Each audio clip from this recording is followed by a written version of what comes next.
কত হয়েছে রে চাচা? 560 টাকা চাচা।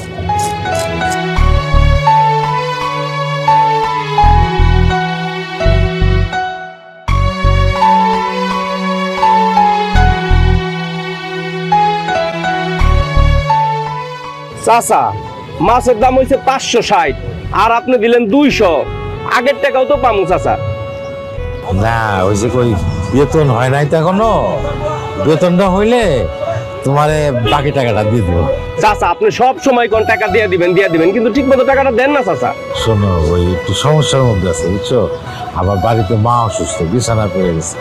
আর মা কয়দিন ধরেই করতেছে একটু বড় মাছ দিয়ে ভাত খাবো, সেই জন্য মাছটা নিলাম। আর আমি তো ধরো যে হাইটে অফিসে যাই, হাইটে অফিস থেকে আসি, এই আসা যাওয়ার যে খরচটা, সেই খরচটা বাঁচাইতে তুই মাছটা নিলাম, এই টাকাটাই জোগাড় করতে পারছি। কি বলেন চাচা? আপনার অফিস তো মেলা দূর, 7-8 কিলোমিটার দূরে। আপনার প্রত্যেকদিন হাইটে যাইতে কষ্ট হয় না চাচা? কি আর করবো, যাইতে হয় বুঝছো। হাইটে না গেলে তো এই টাকাটা তোমার দিতে পারতাম না। ও ঠিক আছে চাচা, নিজের শরীরের প্রতি একটু খেয়াল রাখেন। আসসালামু আলাইকুম চাচা। জি চাচা। ওকে।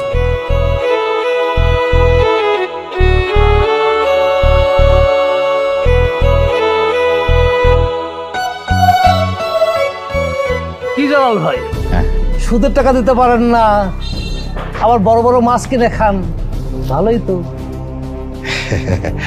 কি বলতেছো রহিম তুমি? আমি তো এই মাছ বাকিতে গেছি। টাকা দিয়ে আনছেন না বাকি আনছেন আমি কিন্তু খুব ভালো করে বুঝতে পারি। আমার কাছে টাকা নিয়ে আপনার বোনের বিয়ে দিছেন, সেই বোনের বাচ্চারাও বড় হয়ে গেছে, কিন্তু আপনি আমার টাকা পরিশোধ করেন নাই, সুদের টাকাও দেন না, 1 মাস দিন 3 মাস দেন না, এটা তো ঠিক না। আসলে ভাই আমি একটু সমস্যার মধ্যে আছি, ঘরে মা অসুস্থ তো, একটু সময় দাও, তোমার আস্তে আস্তে আমি টাকাটা দিয়ে দেবো। আপনি তো আমাকে সবসময় সমস্যাই দেখান, আপনার এত সমস্যা আমি দেখতে পারবো না। আপনি যেভাবে হোক আমার সকল টাকা আপনি পরিশোধ করে দিবেন। অনেক সময় দিছি, আর সময় দিতে পারবো না। আমার টাকা যদি পরিশোধ না করেন অনেক বড় ধরনের খারাপ হয়ে যাবে কিন্তু। আচ্ছা আচ্ছা দিয়ে দেবো ভাই, দিয়ে দেবো, আসি। টাকা দিতে পারে না, বড় বড় মাছ কিনে খায়। আজকে বোনের সমস্যা, মায়ের সমস্যা, অমুকের সমস্যা, তমুকের সমস্যা, একটা ফায়দানি বানাইছে।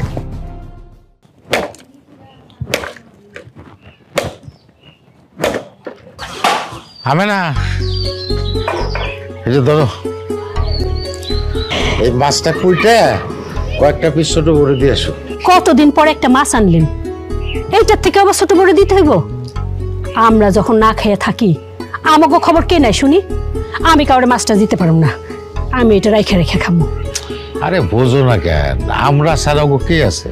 ওরা তো ঠিক মতো খাইতেও পারে না, আবার ঘরে একটা ছোট বাচ্চা, ওরা কত কষ্টে আছে তুমি জানো?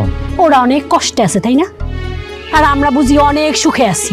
আরে এত কথা কই না তো, যাও তাড়াতাড়ি কুইটে কয়েকটা পিস ওকে দাও আর রান্না করো, মারে আবার ভাত খাওয়া ওষুধ খাইতে হবে। আচ্ছা ঠিক আছে, মাছ খাইতে আমি দিয়া শুনলে ছোট বড়, আপনারা ওই বাড়িতে যাইতে হইব না। নিজেরা খাইতে পারে না, আবার মানুষেরা খাওয়াইতে চায়।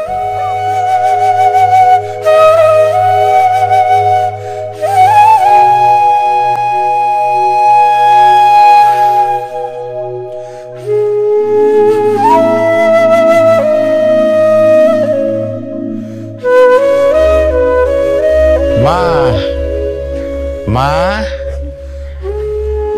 ও মা, আর কই না মা, অফিস শেষ করার পরে গাড়ি পাই না, কি যে কষ্ট। তুই অফিস থেকে গাড়ি পাস না নাকি হাইটেই আসস? বাজান কদিন ধরে তোর মুখটা অনেক শুকনা শুকনা লাগতেছে, তোর কি শরীরটা খারাপ? না মা, ওই অফিস অনেক কাজের চাপ তো। মায়া মারে 1 গ্লাস পানি দে তো। মা তোমার শরীরটা কি আগের চেয়ে ভালো? হ্যাঁ আমার শরীর অনেক ভালো, সারাদিন পরে তোর মুখটা দেখে আমি অসুস্থ থাকি না, সুস্থ হয়ে যায়। খা পানি খা বাবা। কিরে মা, লেখাপড়া কি ঠিক মতো চলতেছে নাকি সারাদিন ঘুরে ঘুরে বেড়াস? কি যে বলো না বাবা, আমি তো কাজ ছাড়া বাসা থেকে একদমই বের হই না, আর সারাক্ষণ পড়াশোনা নিয়ে ব্যস্ত থাকি। ঠিক মতো পড়াশোনা করিস মা, ভালো রেজাল্ট না করতে পারলে তো কিছু করতে পারবি না। তুমি কোনো চিন্তা করো না বাবা, তুমি আমার জন্য এত কষ্ট করতেছো, আমি নিশ্চয়ই তোমার মান রাখবো। এবার দেখো পরীক্ষাতে আমি খুব ভালো রেজাল্ট করবো ইনশাল্লাহ। আমি আসি তাই। মা তুমি তাহলে বিশ্রাম করো।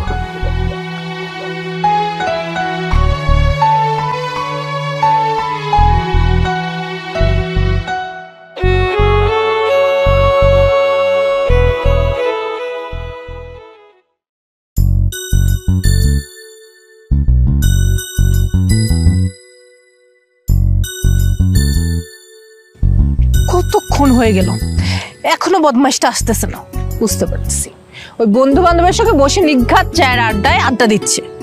আমি এত করে বললাম তাড়াতাড়ি আসার জন্য, তারপর আমার কথা শুনলো না। আজকে আসো, ওর একদিন কি আমার একদিন।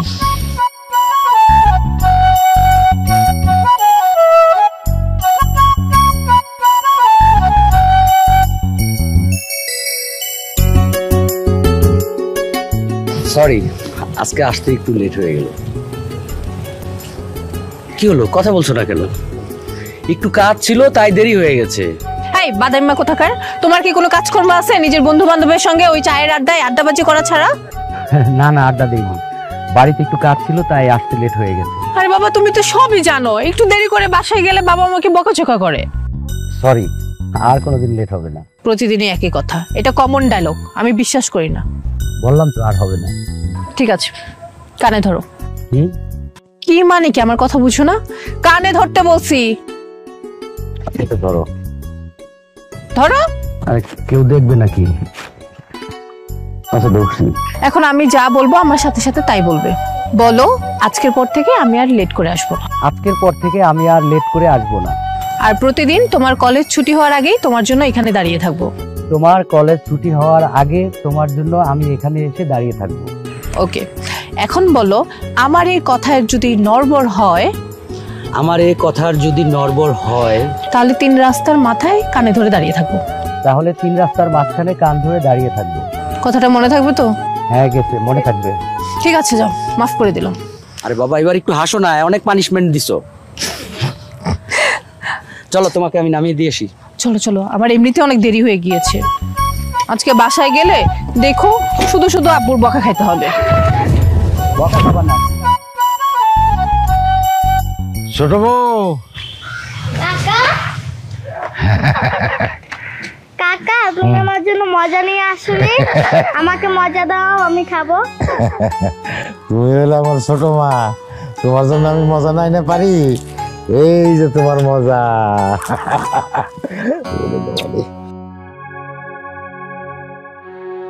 ছোট বউ, ওর গায়ে তো জ্বর, তুমি তো মানে জানাও না।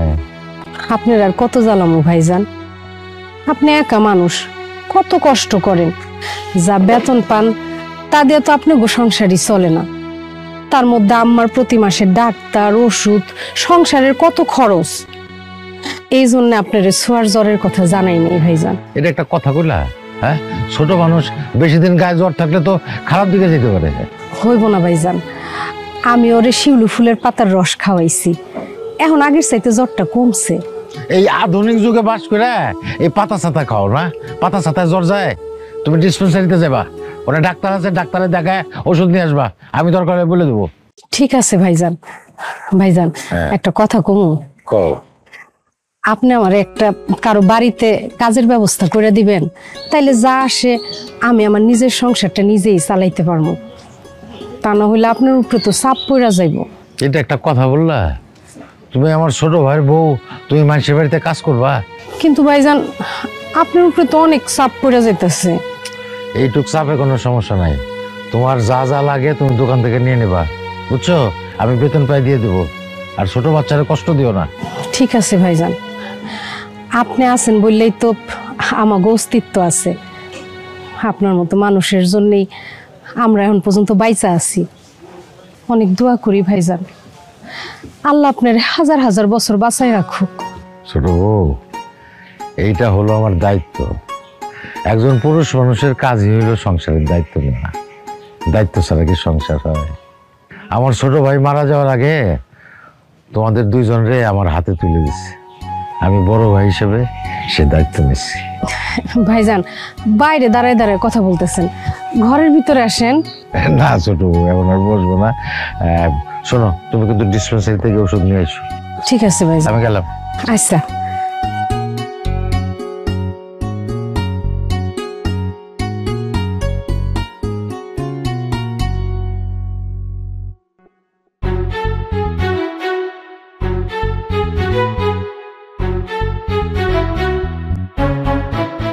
আরিয়ান,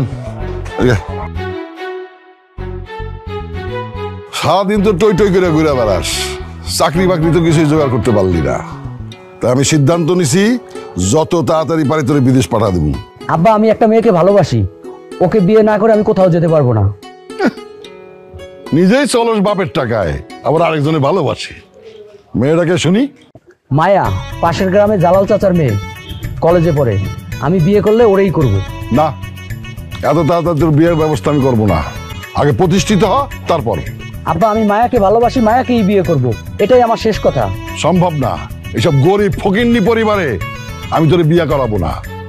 আমি তোরে বিয়ে করাবো বড় লোক ঘরে, যেখান থেকে অনেক টাকা পয়সা পাবি। দরকার নাই আমার টাকা পয়সার, আমি মায়াকে ভালোবাসি, মায়াকেই বিয়ে করব। ওরে বিয়ে না করে আমি কোথাও যেতে পারবো না, এটাই আমার শেষ কথা। বউ খাওয়ানোর ক্ষমতা নাই, উনি এই যে শেষ কথা কইতে, ফাউল কোথাকার।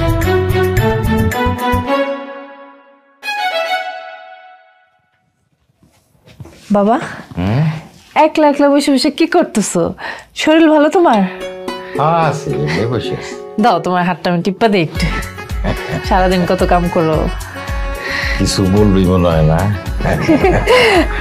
আসলে হয়েছে কি বাবা, আমাদের কলেজ থেকে না সবাই শিক্ষা সফরে যেতেছে। আমার বান্ধবীরা যারা আছে সবাই যেতেছে, সুমিও যাইতেছে। এখন স্যার বললো আমারও যাইতে। শিক্ষা সফর তো ভালো জিনিস, যাবি, সমস্যা কি? কিন্তু ওই যে শিক্ষা সফরে যাইতে গেলে 500 টাকা ফি দেওয়া লাগবো। 500 টাকা? হাতের অবস্থা তো খারাপ, সুতোর দিকে ঋণ, কি যে করি। থাক আব্বা থাক, তোমার এত টেনশন করা লাগবে না। জীবনে তো কোনোদিন কোনো ভাই যাই নাই, এবারও না হয় নাই যাইলাম, অসুবিধা নেই। আচ্ছা, টাকাটা দেওয়া লাগবে কবে? তোমার এসব যাই না কি লাভ, তুমি তো আর টাকা দিবা না। আরে করা, কবে দেওয়া লাগবে? স্যার কইছে কাল পরশুর মধ্যে দিতে হইব। আচ্ছা ঠিক আছে, যা, কালকে নিয়ে নিস। সত্যি কালকে দিবা? হ্যাঁ করলাম তো, কালকে নিয়ে নিস। আমার বাবা দুনিয়ার সব থেকে ভালো বাবা, থ্যাংক ইউ বাবা। আচ্ছা, আমি তোমার জন্য শরবত বানাই নিয়ে আসবো, ঠিক আছে? আসি আমি।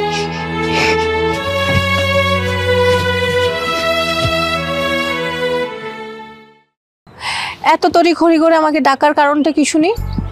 কারণ তো অবশ্যই আছে, কি? তোমার জন্য একটা সারপ্রাইজ আছে। কি এমন সারপ্রাইজ যার জন্য আমাকে এত জরুরি তলব দিলেন?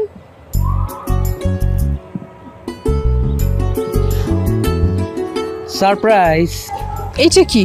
দেখো, বললে তো আর সারপ্রাইজ থাকবে না, খুলে দেখো। নীল শাড়ি! ও মাই গড, তুমি কি করে বুঝলে এটা আমার পছন্দের? তোমার পছন্দ হয়েছে? হ্যাঁ, খুব পছন্দ হয়েছে। জানো, তোমাকে নীল শাড়িতে, নীল টিপে, নীল চুড়িতে অনেক সুন্দর লাগবে। কিন্তু আমার তো নীল টিপ, নীল চুড়ি কোনো কিছুই নেই। আছে, সারপ্রাইজ।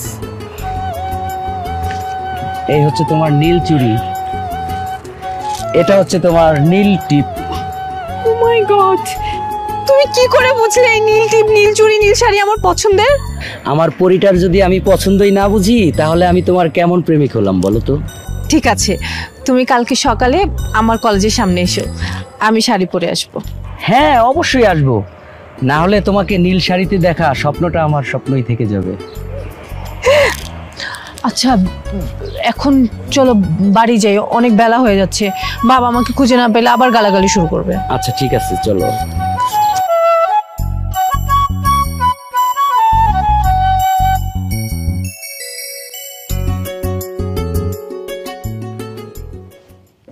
কিরে, কোত্থেকে আসলি? এই তো একটু বাইরে ছিলাম। বয়, তোর লগে কথা আছে।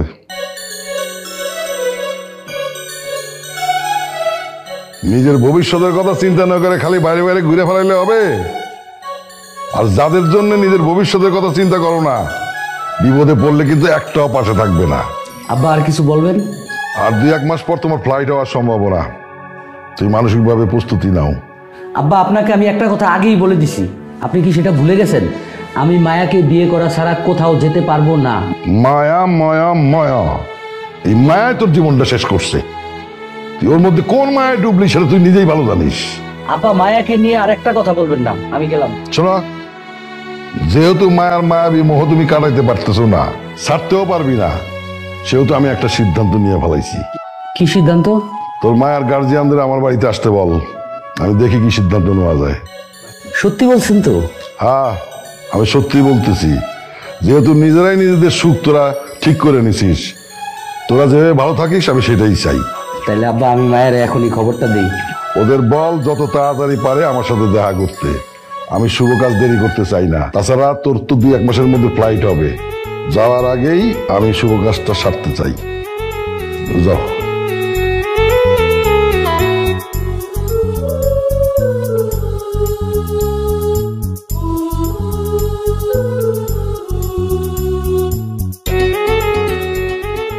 সূর্য আজকে কোন দিক দিয়ে উঠলো? তুমি আমার আগে চলে আসছো। হ্যাঁ, সবসময় তো তুমি আমার জন্য অপেক্ষা করো, আজকে আমি না হয় তোমার একটু আগে আসলাম। তা কোন খুশিতে এত তাড়াতাড়ি চলে আসলে বলো তো? বিরাট একটা গুড নিউজ আছে। কি গুড নিউজ? আব্বা তো তোমার আমার বিয়েতে রাজি হয়ে গেছে। তোমার গার্জিয়ানকে আমাদের বাড়িতে পাঠাতে বলেছে, তারা আমাদের বিয়ের দিন তারিখ ঠিক করবে। সত্যি? কিন্তু আঙ্কেল এত তাড়াতাড়ি এই বিষয়ে রাজি হলো কি করে? আব্বাকে আমি বলে দিছি, বিয়ে না করে আমি কোথাও যাব না। 2-3 মাস পরে আমার বিদেশে ফ্লাইট। কি বললে? তুমি বিদেশে চলে যাবে? আমাকে বিয়ে করে একা রেখে তুমি বিদেশে চলে যাবে? হ্যাঁ, আব্বা তো এই জন্যই রাজি হয়ে গেছে। ঠিক আছে, তুমি বিদেশে চলে যাও, আমাকে বিয়ে করা লাগবে না। তুমি এসব কি বলতেছো? আমি কিছুই তো বুঝতে পারতেছি না। তোমাকে বিয়ে করে যদি আমার একাই থাকতে হয়, তাহলে আমার বিয়ে করে লাভটা কি? আমি তোমাকে বিদেশ যেতে দিব না। দরকার হয় তুমি রিক্সা চালিয়ে আমাকে খাওয়াবে, তারপর আমি তোমাকে আমার থেকে দূরে যেতে দেব না। আরে বাবা, আগে বিয়েটা করি, তারপরে দেখা যাক কি করা যায়। কি করবে? বিয়ে হওয়ার পর কি করব জানো? কয়দিন পরে একটা চাকরি নিব, না হয় একটা বড় করে একটা ব্যবসা দিব, তারপরে আব্বাকে বলে দিব আমি আর বিদেশ যাব না। সত্যি বলছো? মনে থাকবে তো, নাকি বিয়ের পরে আবার এসব ভুলে যাবে? না না, তোমাকে আমি ভুলবো না। তোমাকে ছাড়া আমি থাকতে পারবো? তোমার যেই মায়ায় আমি পড়েছি, তা মৃত্যু ছাড়া কোনো দিন কমবে না। আজের কথা বলো না তো। শোনো, তুমি আমাকে ছেড়ে কোথাও যেতে পারবে না। যেখানেই যাবে আমাকে সাথে করে নিয়ে যাবে। আমি তোমাকে ছাড়া একদম থাকতে পারবো না। আমি তাহলে এখন যাই, বাড়ি থেকে আম্মুকে খুশির খবরটা দেই। তুমি থাকো।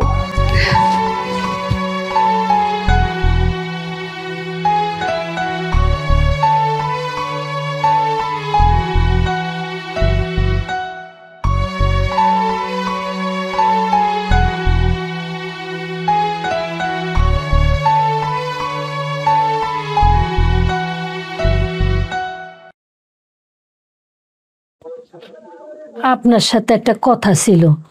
বলো। আবার বকাঝকা করবেন না তো? কি বলো সব? আমি কি তোমার সাথে বকাঝকা করি নাকি?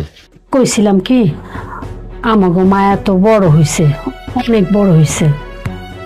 অহনোর জন্য একটা ছেলে টেলে দেখা উচিত না? এখন না, আরো পরে। আগে লেখাপড়াটা শেষ করুক। আর মাথার উপর অনেক ঋণের বোঝা। মেয়ের বিয়ে দিতে গেলে তো আরো ঋণের বোঝা বেড়ে যাবে। একটা ভালো ছেলের খোঁজা ছিল, মানে ছেলেটা আমাকে মায়ারে অনেক পছন্দ করে, মানে ভালোবাসে। আর মায়া ওই ছেলেটারে খুব ভালোবাসে। কি? মায়া একটা ছেলেকে ভালোবাসে? ও লেখাপড়া বাদ দিয়ে এই সমস্ত করে বেড়ায়? ভালোবাসা কি খারাপ জিনিস নাকি? তাছাড়া ও পোলা অনেক বড় ঘরের, টাকা পয়সা আছে অনেক। হ্যাঁ, একদম কথা বলবো না। তুমি সারাদিন বাড়িতে বসে কি করো? মেয়ের দিকে খেয়াল রাখতে পারো না? হ্যাঁ মায়া, মায়া, এই কিরে, কি শুনতেছিস সব? তুই বলে কোন ছেলেটা ভালোবাসিস? কি হলো, কথা বলিস না কেন? আসলে বাবা, আমি পাশের গ্রামের সওদাগরের ছেলে আরিয়ানকে ভালোবাসি। হ্যাঁ চুপ, বেয়াদব। বাপের সামনে কি সমস্ত কথা বলে? লেখাপড়া বাদ দিয়ে এগুলো করস না? বাপের প্রতি কোনো দরদ নাই? বাপের প্রতি যদি দরদ থাকতো তাহলে এগুলো করে বেড়াইতি না। কালকার থেকে তোর কলেজে যাওয়া বন্ধ, পড়ালেখা দরকার নাই।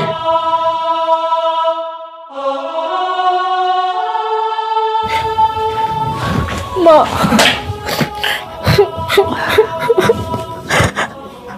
তুমি বাবারে বুঝাও।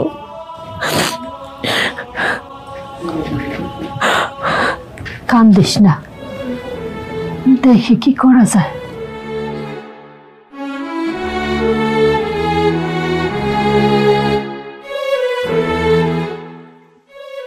তোমাকে তো সবকিছুই বলেছি। আমি আমার বাবাকে কষ্ট দিয়ে কোনো কিছুই করতে পারবো না।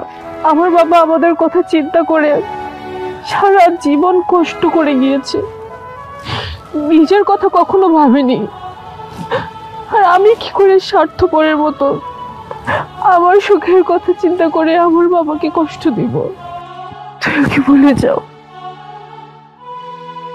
তাহলে কি আমি তোমাকে পাবো না? তোমাকে আমি হারিয়ে ফেলবো? আল্লাহ জানে। আমি শুধু এইটুকুই জানি যে তোমার সঙ্গে আজকে আমার শেষ দেখা। আমি আর এই সম্পর্কটাকে কন্টিনিউ করতে পারবো না। তুমি এসব কি বলছো মায়া? তোমাকে আমি কি করে ভুলে থাকবো? তোমাকে ছাড়া আমি এক মুহূর্ত থাকতে পারবো না। আমার হৃদয় জুড়ে শুধু তুমি। নিজেকে বুঝান, পৃথিবীতে সবাই সবকিছু পায় না। মায়া, প্লিজ একটু বোঝার চেষ্টা করো। ছাড়ো, তুমি আমাকে বোঝাতে এসো না। আমি সবকিছু বুঝি, কিন্তু আমি কি করবো বলো? আমি তো নিরুপায়। বাবা আমাকে কলেজে যেতে নিষেধ করেছে, বাড়ির বাইরেও বের হতে দিচ্ছে না। আমি অনেক কষ্টে মাকে রাজি করিয়ে তোমার সঙ্গে কথা বলতে এসেছি। হয়তো এটাই আমাদের শেষ দেখা। তুমি আমাকে ভুলে যাও,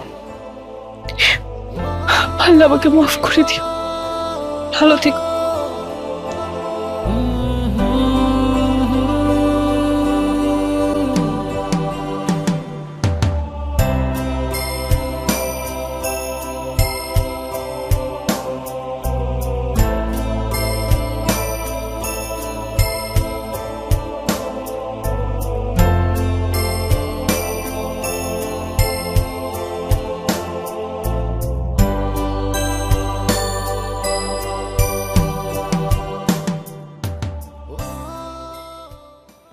চাচা, আসসালামু আলাইকুম। ওয়ালাইকুম আসসালাম। তোমারও তো বাবা ঠিক চিনলাম না। চাচা, আমি আরিয়ান, পাশের গ্রামের হাবিব সওদাগরের একমাত্র ছেলে। চাচা, আমার কথাটা একটু শুনেন। বলো, কি বলবো বলো। চাচা, আমি মায়াকে অনেক ভালোবাসি। ওকে আমি হারাতে চাই না। ওকে হারিয়ে ফেললে আমি নিজেই হারিয়ে যাব। আবেগ দিয়ে জীবন চলে না, জীবন চলে বাস্তবতায়। তুমি আবেগের বসে এই সমস্ত কথা বলছো। যখন বাস্তবতা বুঝবা তখন আর এই সমস্ত কথা বলবা না। চাচা, আমি সত্যি মায়াকে আমার জীবনের চাইতে অনেক বেশি ভালোবাসি। ওকে না পেলে আমি মরে যাব চাচা। ও আমার নিঃশ্বাসে মিশে আছে। ওকে ছাড়া আমি কিছুই ভাবতে পারি না। তোমরা অনেক টাকা পয়সার মালিক, আমি একজন সামান্য বেতনের কর্মচারী। তোমাদের সাথে আমাদের কখনো যাবে না। তোমরা বড় ঘরের মানুষ। আপনি কি টাকা পয়সা দিয়ে সব কিছু বিচার করবেন? ভালোবাসা কি ধনী গরিব দেখে হয়? তা তো হয় না বাবা। আমার মেয়ে গরিব বলে একদিন তোমরাই কথা শোনাবা। আমি চাই না যে লোভে পড়ে আমার মেয়েকে বড় লোকের ঘরে বিয়ে দিতে। আমি চাই আমার মেয়ে পোলাও কোরমা খাক না, আমার মেয়ে চারটা ডাল ভাত খেয়ে বেঁচে থাকুক। তুমি আমার মেয়েকে ভুলে যাও। চাচা, আপনি আমাকে ফিরিয়ে দিয়েন না। মায়ার সুখের জন্য আমি সব কিছু করতে পারবো। আমি মায়াকে আপনার কাছে ভিক্ষা চাই চাচা। চাচা, আপনার পায়ে ধরে আমি মায়াকে ভিক্ষা চাই। চলো চলো, পা দেওয়া লাগবে না, ওঠো ওঠো। তোমাকে তো আমি আগেও বললাম যে আবেগ দিয়ে জীবন চলে না, জীবন চলে বাস্তবতায়। তোমাকে অনুরোধ করি, তুমি আজকের পর থেকে আমার মেয়েকে ভুলে যাও। আমি নিজ হাতে আমার মেয়ের জীবনটা নষ্ট করতে চাই না। চাচা, আমি জানি আপনি আপনার মেয়েকে আপনার জীবনের চাইতে অনেক বেশি ভালোবাসেন। ওর সুখের জন্য আপনি সব কিছু করতে পারেন। কিন্তু চাচা, আপনি একটা কথা শুনে যান। আপনার পরে যদি আপনার মেয়েকে কোনো পুরুষ এক বিন্দু পরিমাণ ভালোবেসে থাকে, সেটা হইলাম আমি।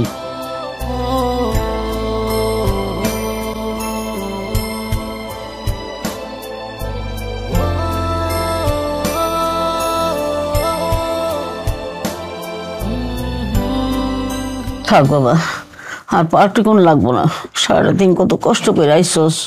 আর একটু দিই মা, দিলে তোমার ভালো লাগবে।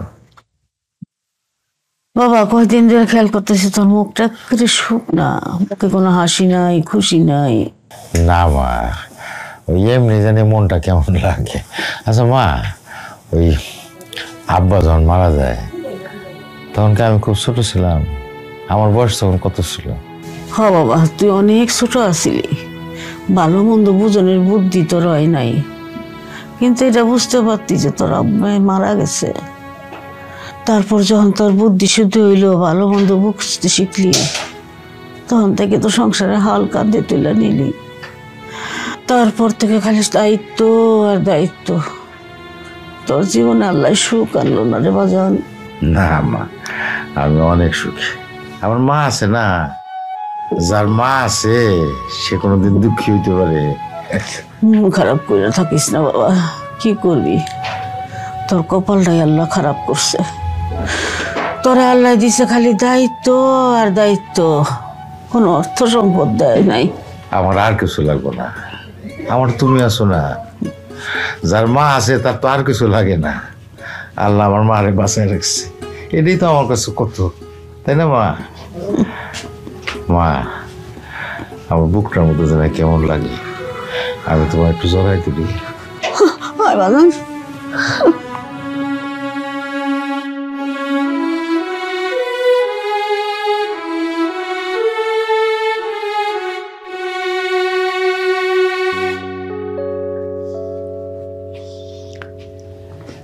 আপনি একটু মেয়েটার দিকে খেয়াল করছেন? কয়দিন ধরে ঠিক মতো খায় না, ঘুমায় না, খালি কান্দে আর কান্দে। কইছিলাম কি, আপনি যদি একবার সওদাগর বাড়িতে যেয়ে কথা কইতেন। শোনো হবে না, আমিও চাই আমার মেয়ে একটা বড় ঘরের পুত্রবধূ হোক। তো বড় ঘরের পুত্রবধূ হইতে হলে তো আমাদেরও বড় কিছু থাকতে হবে। আমাদের তো তেমন কিছু নেই, দিন দিন ঋণের বোঝা বাড়তেছে। আর আমি চাই না আমার মেয়ের ঘরে বিয়ে হোক। তাদের টাকা পয়সার অহংকারে আমার মেয়েরে সুখে থাকতে দিবে না। তো তোমার কি মনে হয়, তারা আমার মেয়েরে সুখে রাখবে? আমার মেয়ে সুখে থাকবে? কপালে যদি সুখ লেখা থাকে তাইলে সুখ হইব, আর না থাকলে নাই। শোনেন না, মাইয়াটা তো কয়েকদিন ধরে ঠিক মতো খায় না। আমি অনেক চেষ্টা করছি, আজকে তো মোটেও খাইতেছে না। আপনি যদি ওর একটু বুঝায় কইতেন তাইলে মাইয়াটা খাইতো, না খাইতে খাইতে তো অসুস্থ হয়ে পড়বো। আচ্ছা যাও, মায়ের ডেকে নিয়ে আসো।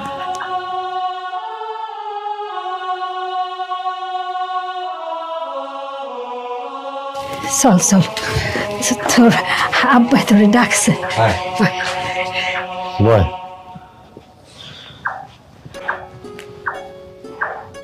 মারে রাগ করিস না। আমি যে এত কষ্ট করি, এত পরিশ্রম করি, কাগজের করি, তবু জন্যই তো করি। তবু চোখের পানি তো আমার সহ্য হয় না। ঠিক আছে, আমি বুঝতে পারছি যে তুই আরিয়ানরে খুব ভালোবাসিস। তুই যদি আরিয়ানরে বিয়ে করে সুখী হস তাহলে আমি যাবো, আমি সদরের বাড়ি যাবো, কথা বলবো। সত্যি বলতেছো বাবা? ঠিক আছে, থ্যাংক ইউ বাবা, থ্যাংক ইউ। আমি যা, তোর মার সাথে যা, গিয়ে ভাত খা। যা ভাত খা, যা যাও, নিয়ে যাও, তুমি চলো, যাও।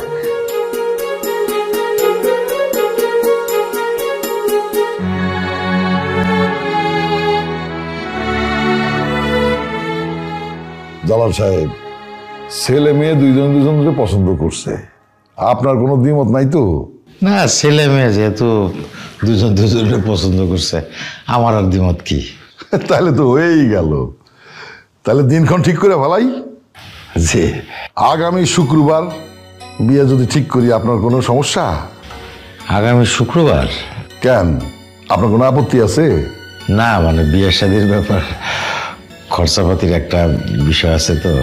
তা তো আছেই। আচ্ছা ঠিক আছে, আপনি 2 দিন সময় নেন। জালাল সাহেব, আপনি তো জানেন আমাকে অনেক নামি দামি ফ্যামিলি, বড় ফ্যামিলি। জি জানি। অনেক বড় বড় আত্মীয় স্বজন আমাকে, তারা সবাই বিয়াতে আসবে। বিয়াতে আইসাই তারা দেখবে যে শ্বশুর বাড়ির থেকে ছেলে কি কি গিফট পাইলো? আপনার কথাটা আমি ঠিক বুঝলাম না ভাই। আমি আপনাকে বুঝাইয়া বলি, আমার আত্মীয় স্বজন তো সব বড় লোক, ওরা আসবে।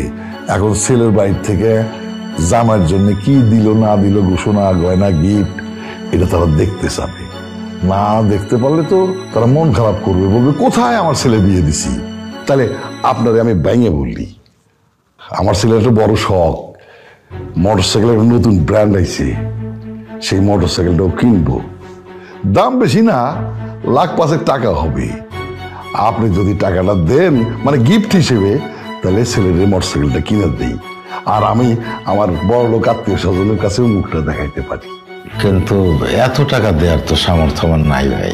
আচ্ছা ঠিক আছে, তাহলে আপনি 3 লাখ দিয়েন, বাকি টাকা বইরে আমি মোটরসাইকেলটা ওরে কিনা দিব। 3 লাখও আমি দিতে পারবো না। 3 লাখও দিতে পারবেন না? আচ্ছা আপনি 2 লাখ দিয়েন। ঠিক আছে, তাহলে ওই বিয়েটা এই শুক্রবারের পরের শুক্রবার হলে ভালো হয়। আচ্ছা অসুবিধা নাই, টাকা পয়সা জোগাড় করতে তো সময় লাগবে, অসুবিধা নাই। পরের শুক্রবারই আমরা বিয়া ঠিক করবো, ঠিক আছে? আছেন বিয়া সাহেব, তাহলে মিষ্টি মুখ করেন। না না না,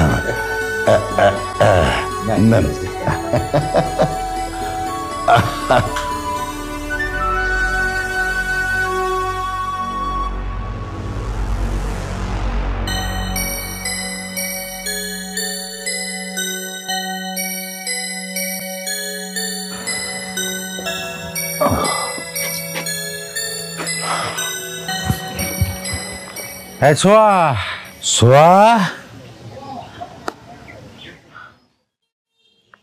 ছোট বউ, ছোট বউ।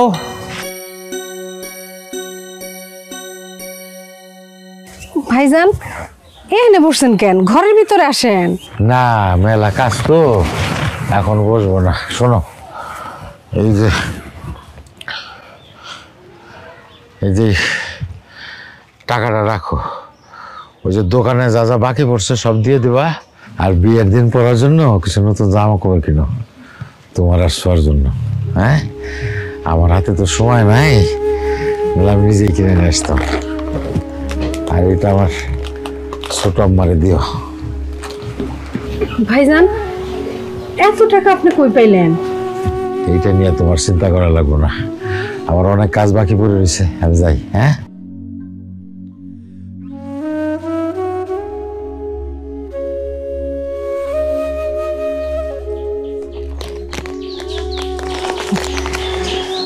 মানুষটা সবার লেগা নিজের জীবনটা একদম শেষ করে দিল।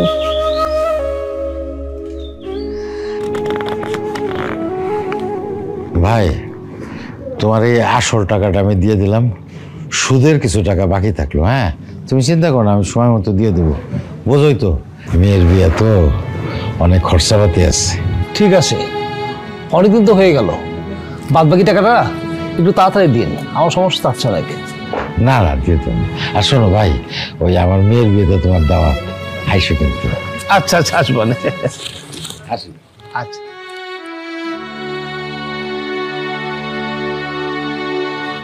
জালাল, ও জালাল, বাজান। কি মা, কিছু বলবা? হ্যাঁ আচ্ছা, রাত পোয়ালি তো মায়ের বিয়া, সব ঠিকঠাক আছে তো? তুমি অসুস্থ শরীর নিয়ে এইসব চিন্তা করতেছো না, মা সব জোগাড় হয়েছে, টেনশনের কিছু নাই। বাবারে, তুই আমার ছেলে, দুনিয়ায় কেউ কিছু না বুঝলো আমি তো বুঝি। তুই কত কষ্ট মষ্ট করে এটার আয়োজন করছস, ব্যবস্থা করছস। মা, আমার একটা দায়িত্ব আছে না, আর তুমি তো ভালো করেই জানো আমি দায়িত্বে কখনো অবহেলা করি না। পুরা কপাল তোর, তোর বাবা মারা যাওয়ার পর থেকে সব দায়িত্ব তোর কান্দে। একটা কথা কবি আমারে? কি কথা মা? এই যে বিয়ার এত খরচপাতি, এত আয়োজন, এই টাকাটা তুই কিভাবে জোগাড় করছিস কত বাবা? মা, ওই তোমার কাছে তো মিথ্যা কথা করতে পারবো না, বিয়েটা ভালো ভালোর মতো হয়ে যাক, তারপরে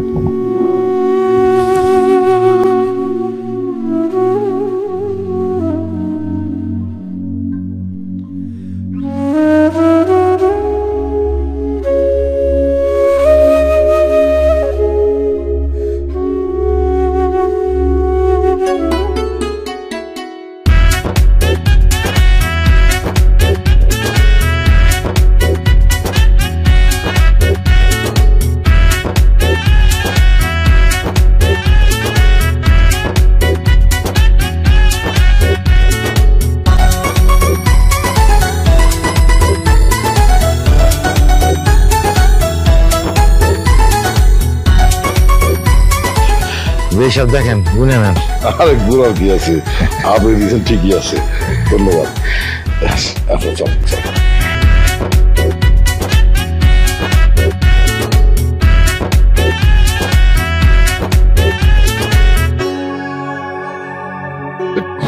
বাবা বাবা বাবা বাবা হইলো বাবা, হ্যাঁ বাবা তোমার কি হলো? বাবা আল্লাহ মা বাবা বাবা কথা বলে না কেন? বাবা মা বাবা কথা বলে না কেন? বাবা কথা বলে না বাবা। কি হলো? কি কথা বলছেন? কি হয়েছে? কি হয়েছে? কেন কি হয়েছে? বাবা তুমি ঠিক কি করলো বাবা? আমাকে বিয়ে দেওয়ার জন্য বাবা নিজের কিডনি বিক্রি করে দিছে মা। এটা আপনি কি করছেন? আমাকে কথা বলো বাবা। আমার ঘরে বাবা কথা বলে না কেন? ঠিক করেন নাই বাবা আমার বিয়ে দেওয়ার জন্য মা কিডনি বিক্রি করে দিছে। আমার এই বিয়ে দরকার নাই। এইটা ছাড়া আমার আর উপায় ছিল না রে মা। তাই বলে নিজের আপনি শেষ করে দিবেন নাকি? এটা না করলে তো আমার মায়ের আমি বিয়ে দিতে পারতাম না। বিয়ের এত খরচ, ওই যে বিয়ে হিসাব দাবি করছে 2 লাখ টাকা, তার এই টাকা আমি কোত্থেকে জোগাড় করতাম? সেই জন্য আমি শহরে গিয়ে কিডনি বেচে টাকা জোগাড় করছি। আমার মায়ের যদি আরিয়ানের সাথে বিয়ে দিতে না পারতাম তাহলে আমার মায়া খুব কষ্ট হইত। আমি বাপ হইয়া আমার মায়ের কষ্ট আমি কেমনে সহ্য করব? আমি ভুল করছি বাবা, আমার বিয়ে করে। আরিয়ান তাড়াতাড়ি বিআই সাহেবের হাসপাতালে নেওয়ার ব্যবস্থা কর, যত টাকা লাগে আমি দেব। আজকে বিআই সাহেবের এই অবস্থার জন্য আমি দায়ী। আমি 2 লাখ টাকা যৌতুক চা বিআই সাহেবের এই অবস্থা করছি। তাড়াতাড়ি করে হাসপাতালে নেওয়ার ব্যবস্থা কর। আমি লোভের মোহ পইরা বিআই সাহেবের কাছে যৌতুক চাইছি 2 লাখ টাকা। আমি পাপী, আমার শাস্তি হওয়া দরকার। আমি লোভী, আমার শাস্তির ব্যবস্থা কর। তোরা আমার শাস্তির ব্যবস্থা কর। চল তাড়াতাড়ি হাসপাতালে নিয়ে চল।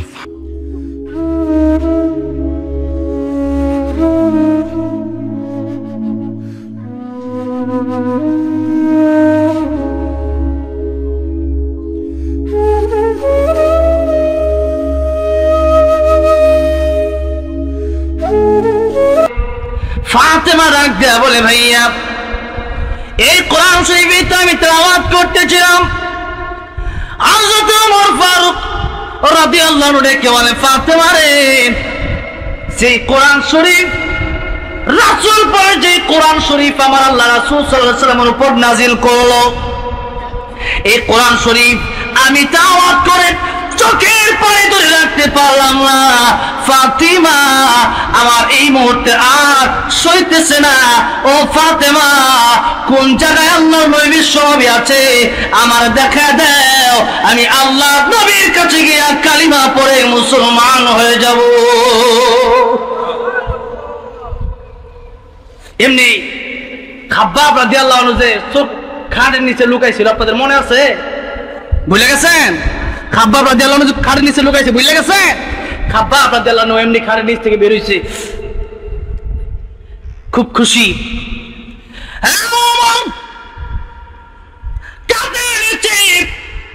লুকিয়েছিলাম তোমার ভয়ে, কিন্তু কেন বের হলাম জানোনি? এখন ওমর রাদিয়াল্লাহু আনহু পজিটিভ না নেগেটিভ? পজিটিভ আশার সঞ্চার। ওমর ফারুক রাদিয়াল্লাহু আনহুকে ডেকে বলে, ওমর রে, তুমি যখন আসতেছিলে আমি ভয় পেয়ে খাটের নিচে গিয়েছিলাম, কিন্তু আমি একটা বিষয় লক্ষ্য করলাম। আমি কয়েকদিন আগে দেখেছি আল্লাহ নবী তোমার জন্য আবুল হিকাম অর্থাৎ আবু জাহেলের জন্য দোয়া করেছে। আল্লাহ গো, আবু জাহেল আবুল হিকাম নয়তো ওমর ইবনে খাত্তাবকে তুমি মুসলমান বানায় দাও। আল্লাহু আকবার। খাটের নিচ থেকে কেন বের হলাম জানোনি? আমার ভিতরে তোমার কোনো ভয় নাই। আমি বুঝে গিয়েছি আল্লাহ নবী যে আবু জাহেলের জন্য দোয়া করেছে আর তোমার জন্য দোয়া করেছে। আল্লাহ নবী দোয়া করেছিল, আল্লাহ গো, হয়তো আবু জাহেলকে নয়তো ওমরকে তুমি মুসলমান বানায়া ইসলামের শক্তি আরো বাড়ায় দাও। ওমর, আবু জাহেলের জন্য সেই দোয়া কবুল হয় নাই, তোমার জন্যই কয়েকদিন আগে আল্লাহর নবীর সেই দোয়া আজকে মনে হয় কবুল হয়ে গিয়েছে। ওমর রাদিয়াল্লাহু আনহু আল্লাহর নবীর কাছে দৌড়ে গেছে। আল্লাহর নবীর কাছে দৌড়ে গিয়া কয়, ইয়া রাসূলুল্লাহ, ইয়া হাবিবাল্লাহ, তরবারি আনছিলাম আপনার কল্যাণ নেওয়ার জন্য, তরবারি আপনার পায়ের নিচে রেখে দিলাম, এই মুহূর্তে আমারে পড়ায় দেন লা ইলাহা ইল্লাল্লাহ মুহাম্মাদুর রাসূলুল্লাহ। সকলে বলেন সাল্লাল্লাহু আলাইহি ওয়াসাল্লাম। কালিমা পড়া মুসলমান হইয়া এবার হযরত ওমর ফারুক আল্লামা তাকি উসমানী রাহমাতুল্লাহ আলাইহি তার গ্রন্থে লিখেছেন, ওমর ফারুক রাদিয়াল্লাহু আনহু, কষ্ট হচ্ছে আপনাদের 10 মিনিট। ওমর ফারুক রাদিয়াল্লাহু আনহু এবার যখন কালিমা পড়া মুসলমান হয়ে গেছেন, আল্লাহকে ডাক দিয়ে বলেন, ইয়া রাসূলুল্লাহ, ইয়া হাবিবাল্লাহ, ওগো নবীজি আপনি বলেন তো এই কোরআন সত্য না মিথ্যা? আল্লাহর নবী বলেন, ওমর রে, কোরআন তো সত্য। ওগো নবীজি আপনি সত্য না মিথ্যা একটু বলেন। আমার নবী বলেন, আমি নবী সত্য। হ্যাঁ নবী, ইয়া রাসূলুল্লাহ, ইয়া হাবিবাল্লাহ, তাহলে বলেন আমার আল্লাহ কি সত্য না মিথ্যা? আমার নবী ডাক দেখো, আমার আল্লাহ তো অবশ্যই সত্য। হযরত ওমর ফারুক রাদিয়াল্লাহু আনহু ডেকে বলেন, ইয়া রাসূলুল্লাহ, ইয়া হাবিবাল্লাহ, তাইলে এই সত্য ধর্ম কেন আপনি লুকিয়ে লুকিয়ে দাওয়াত দিবেন? আমি এখনই প্রকাশ করে দিব। আল্লাহর নবী ডাক দেয়া কয়, রে ওমর, এখন ইসলাম এরকম শক্তিশালী হয় নাই, এখনো তোমার ওই জোরে জোরে বলার দরকার নাই। হযরত ওমর ফারুক রাদিয়াল্লাহু আনহু যখন এই কথা বলছেন, ওমরের ঈমানের পাওয়ার আরো বাইরে গেছে। আল্লাহু আকবার। হযরত ওমর ফারুক রাদিয়াল্লাহু আনহু তরবারিটা হাতের মধ্যে লইয়া ডাক দেয়া বলে, মক্কার কাফেররা, কেউ কে আছো স্ত্রীকে বিধবা করবা? কেউ কে আছো সন্তানকে এতিম বানাইবা? আমি ওমর, আমি কি পুরুষ না কাপুরুষ তোমরা মক্কার লোকেরা ভালো করে জানো। যদি কেউ কারো স্ত্রীকে বিধবা বানাইতে চাও, সন্তানকে এতিম বানাইতে চাও, আসরে আসো, আমার তরবারির নিচে আসো। আমি ওমর ঘোষণা দিলাম, আমি ওমর একটু আগে আমার নবীর কালিমা পড়ে মুসলমান হয়ে গিয়েছি। ওমর ফারুক রাদিয়াল্লাহু আনহু জোরে জোরে আওয়াজ দিয়ে দিলেন, কিন্তু ওমর ফারুক তাদের তরবারির নিচে আসার সাহস কার হলো না। আল্লাহু আকবার। এখন এই কোরআনের দাওয়াত যখন পৌঁছে যেতে লাগলো, এখনো তারা অনেকেই বলে কবি। আল্লাহ সূরা রহমান নাজিল করলেন। আল্লাহ সূরা রহমান নাজিল করে আল্লাহ নবীকে বললেন, আর রহমান আল্লামাল কুরআন খলাকাল ইনসান। এর একটা শায় নজুল হচ্ছে, ওগো নবীজি এই যে কোরআন আপনাকে কাফেররা বলে যে এইটা কবিতা, মানুষ বানায় দেয়, আপনি হয়তো সুর দেন। বাংলাদেশে অনেকেই গজল লেখে, একজন সুর দেয় আরেকজন। এখন আমরাও তো অনেকের লেখা গজল আমরা গাই। এখন এই কাফেররা চিন্তা করে মনে হয় কেউ লেখা লেখা দেয় আর মুহাম্মদ মনে হয় এই কণ্ঠ মিলায় সুর দেয়। এখন আল্লাহ কয় না, এটা দুনিয়ার কোন কবির কথা নয়, দুনিয়ার কোন সাহিত্যিকের কথা নয়, এটা রব্বুল আমিনের কথা, এটা সেই রহমানের কথা যিনি হলেন রহমান, যিনি শিক্ষা দিয়েছেন কোরআন, যিনি মানুষ বানিয়েছেন, মানুষকে ভাষা শিক্ষা দিয়েছেন। আর আমার রাসূলকে এই কোরআন শরীফ আমি আল্লাহ, আমি রহমান শিক্ষা দিয়েছি। সুবহান।